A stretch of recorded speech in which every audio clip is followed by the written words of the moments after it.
I'm a mental health clinician in county jail, and we see so many people in jails in our community and across the country that have people that have mental illness, severe mental illness, and substance use disorders.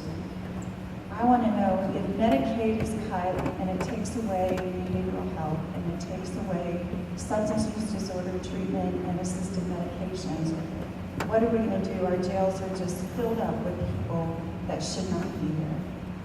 So all very good questions. As you probably know, I support Medicare for all, absolutely. Universal health care, it's a vast improvement over where we are today. Basic level of care for everybody. People can still buy supplemental insurance on top of that or whatever they want, but let's have it universal like every other industrialized nation has. As the other gentleman said, that's not the battle we get to fight right now because we're trying to prevent Medicare and Medicaid and Social Security from being gutted. So we're on the defense. Obviously, with future elections, there might be the opportunity to move forward once again. Doesn't mean we can't talk about those solutions. We do. But the real threat right now are rollbacks. And tying into the final question of Medicaid, very much in the center of the fire, both with regard to eligibility as well as benefits. But Medicare and Social Security potentially not far behind. Again, the Republican budget would effectively replace the guarantee of Medicare with a voucher that would leave seniors having to pay an additional $5,000 out of pocket. No, they didn't pass the bill to do that, and I don't think they will because it's so unpopular. They're just pretending like they're going to do that to show budget savings for years like 7, 8, 9, and 10. But it shows that they're thinking about doing that, right? I mean, the fact that they would put that in a budget, and if they expect to ever live up to that budget, they would have to actually pass the policies to do that. Social Security thus far, they haven't gone directly after. There's always talk of what they may want to do.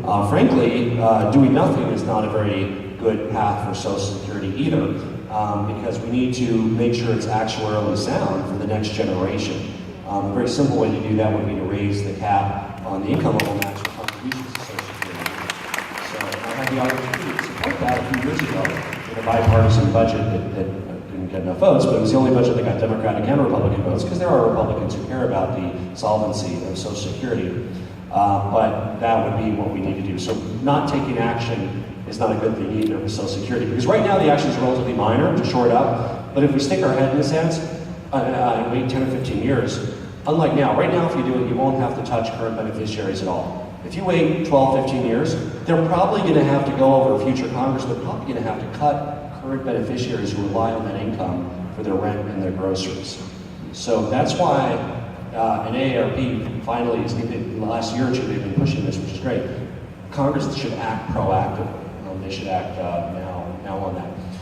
I should come back to county jail. It's been probably 7 or 8 years since I've been there, 7 or 8 years. Our Sheriff Joe Pelly tells the story very well. I heard him give this presentation where, the way he talks about our prison, for those of you who haven't been there or heard our sheriff, he says they're basically foisted on them is being mental health service providers. A big part of what they do, yes, there's criminal justice, but a big part of what they do functionally is serve as a last resort mental health provider in the community for people who wind up there, but probably shouldn't be there. They should be in some kind of treatment for mental health issues. Some of them are return visitors. For some of them, that's the only place they get treatment. And that's not unique to Boulder County. You see this across many counties, but at the very least, it highlights the importance of Medicaid and those federal dollars towards allowing even the prison to do the successful mental health interventions to prevent recidivism and try to get people back on the right path. So it's yet another reason that you might not think about every day of why Medicaid plays such an important role, actually making our communities safer by enabling, through our criminal justice system, not the ideal place to do it, but where we do a lot of it at our prisons, to have the resources they need for mental health services. Not even the resources they need, but at least a higher fraction of the resources they need than they would otherwise have without that money. So thanks for highlighting that. And it's a good reminder, because I'll try to make it back to the prison soon. Let me just, on the topic of prisons, I just visited, there's a privately owned for-profit detention facility for immigrants in Aurora that ICE contracts to run. So I just visited for the third time just a couple weeks ago. First of all, I'm against this concept of private prisons. I think depriving people of their right to liberty should be done exclusively in the public But this one is particularly depressing. I mean, I'm sure they're all depressing, but you know, if they're actual criminals, you say, well, they should be in a public prison. But here you have a large, I think 60% of the people in that facility are non-criminal, undocumented immigrants, right? So 40% committed crimes. The 60% that didn't, you're talking about speeding tickets or tail lights out. I mean, things that are not crimes. They're against the civil code, perhaps, but something that you would just, pay $100 for or something.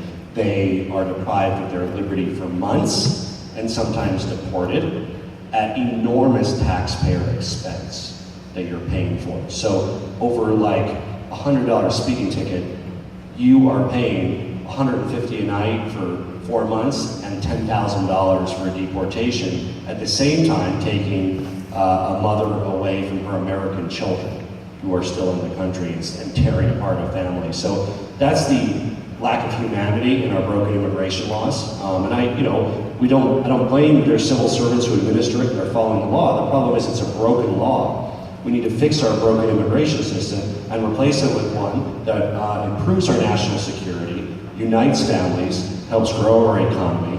And talking about balancing the budget, when we had a bipartisan immigration reform package 3 years ago, passed the Senate with more than 2/3 vote. I was an initial author and co-sponsor in the House.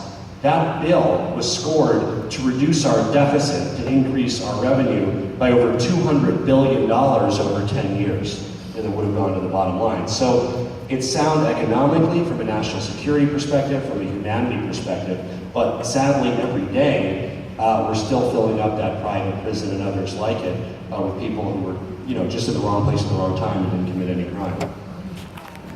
I'd like to get your perspective on, you touched on this at the beginning, but Washington's, or specifically the Republicans, if Mueller comes out with this investigation, and I think we all know they're going to find some things that Trump did, are the Republicans ever going to do anything? Are they ever going to vote to impeach? Are they ever going to, between Ryan and McConnell, it feels like no matter what Trump does or tweets, it will never come back to haunt him.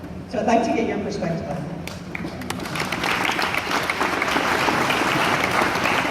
So my question is about you spoke about this a little bit, but what are the opportunities that it seems like they might be arising now to do some bipartisan work in putting together something for healthcare?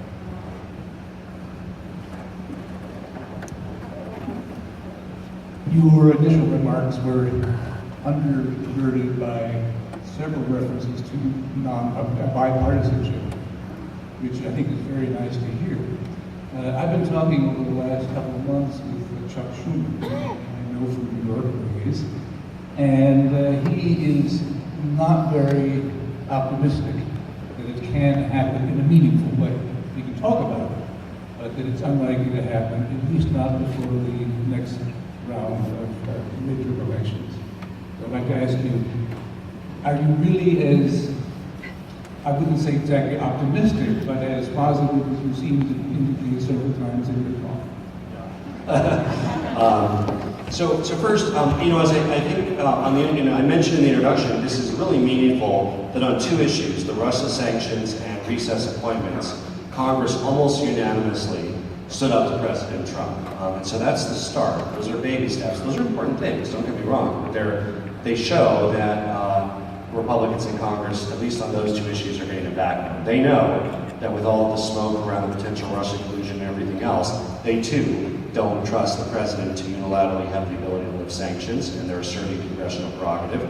And they don't know what kind of person he's going to appoint, but they want to have their say in the Senate, so they assert their prerogative there too. There is an independent investigation. I think we all should keep an open mind. Those people who think he's absolutely innocent no matter what, or those who think he did everything bad no matter what. These are professional investigators. They're doing a good job. If he were to try to fire them or remove them, I think that would be another instance I really do, that Republicans would stand up and say, this is too much, just as they did with Russia. And I think they would. The rhetoric coming from some of the Republican senators is consistent with that we would not accept him firing, Mueller or changing the investigation. So I think we will see the results of that investigation. I think we'll get to the bottom of it. And I don't know what's there any more than any of you do. We don't know the full extent of potential collusion. We don't know what criminal charges could be levied against the president or members of his family. And hopefully, if we keep an open mind, the truth will emerge through that very legitimate process, which is currently occurring. I'm moderately optimistic. I mean, you nobody has a crystal ball about bipartisanship. I think that truly, with the failure of the non-bipartisan repeal of the Affordable Care Act, which was just a joke on the policy level. I mean, they kept switching out the policy every day and not even giving people time to read it. I mean, this was really poorly thought out. It was, and this is what rank and file Republicans were telling me too, by the way. I mean, so I'm talking Republican House members who are like, they're just outraged over this too. So I mean, this is no way to do policy. I mean, this is an eighth of our economy we're talking about. It's literally a life and death issue for every American. I mean, regardless of what the policy was, I think Americans had great dislike for the process, which was just these bills keep coming in last minute and changing radically, and nobody could even know what they were before they were forced to vote on them. So I think that's it. I mean, I'm optimistic. I mean, there are these bipartisan discussions, right? And I mentioned the No Labels group, 20 Democrats, 20 Republicans. Now that hasn't been picked up by leadership yet on either side, but it's a start of people working together. In the Senate, they're going to start through their committee process. Different committees looking at their pieces of the health care bill. I think it's at least as likely or not, 50-50,